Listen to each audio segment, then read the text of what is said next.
إن الحمد لله نحمده ونستعينه ونستغفره ونؤمن به ونتوكل عليه ونعوذ بالله من شرور أنفسنا ومن سيئات أعمالنا من يهده الله فلا مضل له ومن يضلل فلا هادي له وأشهد أن لا إله إلا الله وحده لا شريك له وأشهد أن محمدا عبده ورسوله صلى الله عليه وعلى آله وأصحابه أجمعين. Barcha maqtovlar, damlovlar Alloh subhanahu va taologa tegishli. Biz uni maqtaymiz, undan yordam so'raymiz, undan yordamini yo'llaymiz. Nafslarimizning buzuqligidan, amallarimizning nosharidan Alloh subhanahu va taologa sığınırız. Kimni Alloh taolo to'g'ri yo'lga yo'llatsa, uni hech bir kim adashtirmas. Kimni adashtirsa, uni hech bir kim to'g'ri yo'lga yo'llata olmas. Shohidlik beraman, Allohdan boshqa hech bir iloh ibodat qilinadigan, ta'budidigan zot yo'q, yolg'iz Allohning tengdoshi yo'q. Ham shohidlik beraman Muhammad sallallohu alayhi vasallam uning quli hamishisi. Ona uning ahli bayt yaqinlarına, sahabalarına, tabi'inlarga ham ularning yo'lini davom etirishi barcha mu'min musulmonlarga Alloh taolaning rahmati ham mag'firati bo'lsin. Alloh taolo Qur'onda aytgan: "A'udhu billahi minash shaytonir rojim. إذ يتلقى المتلقيان عن اليمين وعن الشمال قعيد ما يلفظ من قول إلا لديه رقيب عتيد." İki qabul etuvchi, yozib boruvchi farishta kishidan shovuvchi butun narsani tirkab boradi. Ular o'ng yoqda ham so'l yoqda o'tiradi. U nendagina so'z aytsin, nendagina so'z aytmasin, uni shundoq kuzatuvchi farishta yozirga hozir bo'lib turadi. Bugun so'zimiz til to'g'rilab bo'ladi. Ya'ni bizga bergan Alloh taoloning bir og'zi, til ham shu tilni agar biz durust etib qo'llansak, to'g'ri kerakli yoqqa yo'nalsak, u bizni bu dunyoda da, oxiratda da baxtli etadi. Agar uni durust etib qo'llanmasak, nashar narsalar bilan shug'ul etsak, u bizga bu dunyoda da ziyon keltirgan mumkin, hamda oxiratda da jahannamga ilagirga sabab bo'lishi mumkin.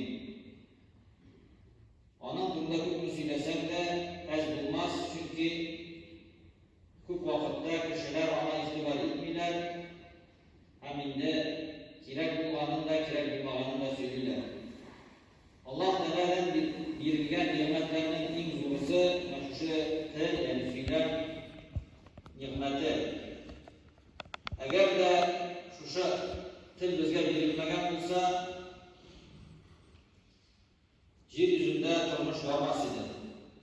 Chunki kishi til yordamida aralasha, ilm ola, ko'nglidagi hislarni qolganlarga, boshqalarga yetkazadi. Shunday deb, til bu bek zo'r ne'mat. Shu vaqtda u bek xatar e'tirda bo'lib turadi. Agar biz uni tutmasak, qiymasak, yo'naltmasak to'g'ri yoqqa, kerakli yoqqa, biz ondan ziyon ko'rishamiz. Ondan ziyon ko'rmoq yo'li yaxshi so'zlar bilan so'zlash. Payg'ambarimiz sallallohu alayhi vasallam aytgan: "La yastaqimu imanu 'abdin hatta yastaqima qalbuhu va la yastaqimu qalbuhu hatta yastaqima lisanuhu." Yuragi to'g'ri bo'lmay turib, kishi to'g'ri yo'lga bosmaydi. Tili to'g'ri bo'lmay turib, yuragi to'g'ri bo'lmaydi degan. Ya'ni biz tilimiz bilan so'ylagan so'zlar to'g'ridan-to'g'ri bizning yuragimizga ta'sir etadi.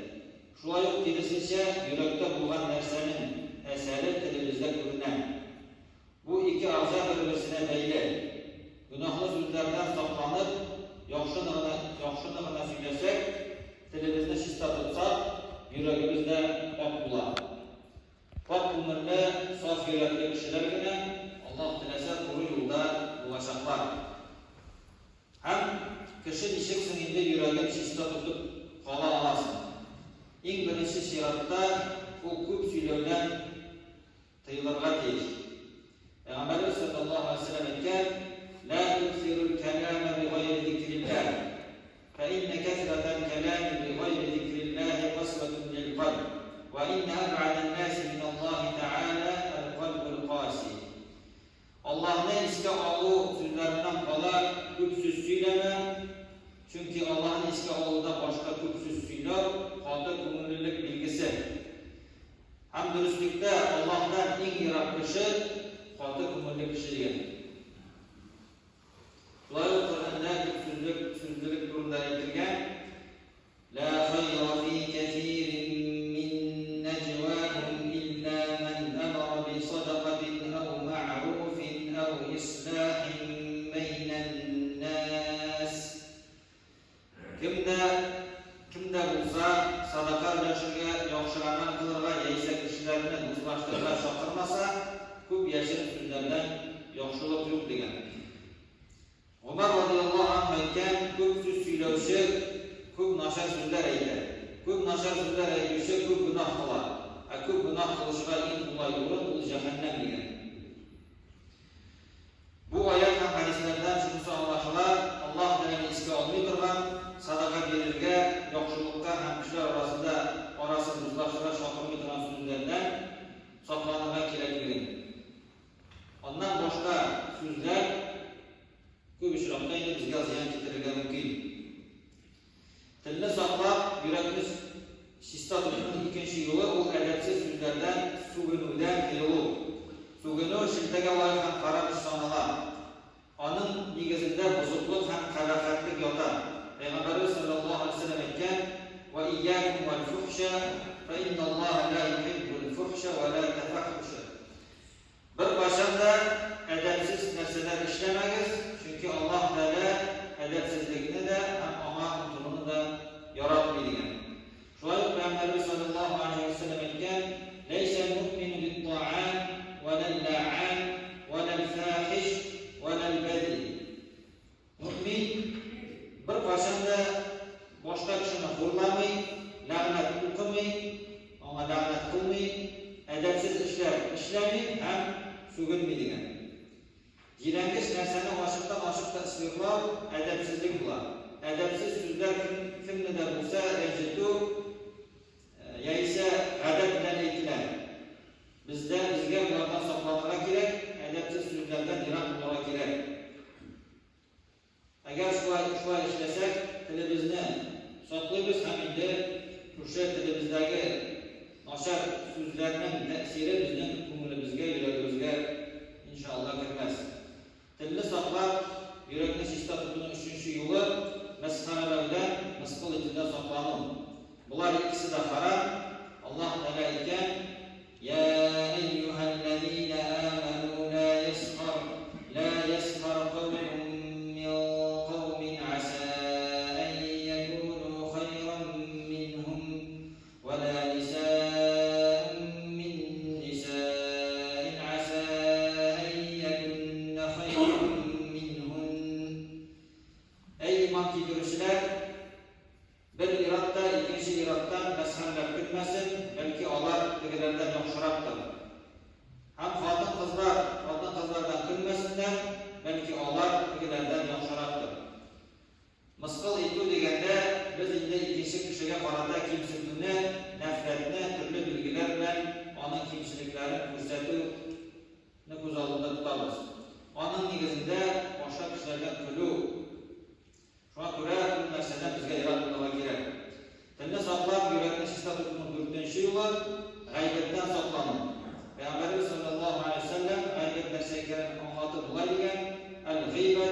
Müslüman kardeşini temkinçiliği, kilip çalışı, hulku, amelleri, sözleri, kiyimi, hem başka ona qaragan narsalarini ona o'xshamaslik etib isga olsa, o endi g'ayrat bo'ladi. Alloh taolo o'zining kitobida da g'ayrat so'zlashlar to'g'risida aytgan, ham ularni shiltalagan, ham kishi to'g'risida noshar so'zlagan, g'ayrat so'zlashni mayit boshqachaga tinglagan. Alloh taolo aytgan: "Va la yaghtab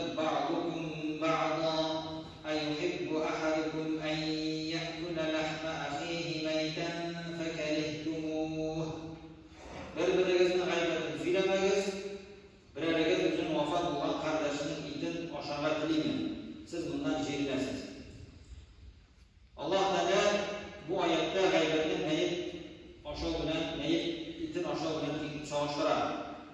Кешенең итен аша ул үзеннән үзе җирәнгәч. Инде кеше үлеп, сасып, куртлагач, һәм ул синең туганың булган кардәшеңә шундый әйтик, тәнен, шундый итен ашасаң, нинди кеше, нинди бузык күңелле кеше булырга тиеш, явыз йөрәкле булырга тиеш, менә шушы әйберне эшләүче. Чөнки менә шушы әйберне эшләү ул инде каты күңелле булуны күрсәтә, һәм инде түбән әхлаклы булуны күрсәтә. Шуңа күрә гайбәттән безгә инде бик ерак торырга кирәк. İmam Müslim'de Ebu Hureyre'den radıyallahu anh getirdiler. Peygamberimiz sallallahu aleyhi ve sellem etken Kullul muslimi alel muslimi haramun demuhu ve maluhu ve irduhu. Her bir Müslümanın ömrü, malı hem namusu başka Müslümanlar haram diyen.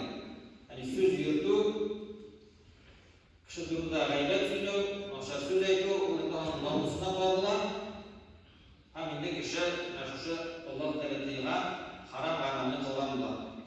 Agar biz o'zimizning tilimizni shunday noshar amallardan, noshar odatlardan, noshar so'zlardan saqlamasak, biz endi Alloh taolaning tiyganlarini ham tiymagan bo'lamiz, ham qo'shganlarini o'tamagan bo'lamiz.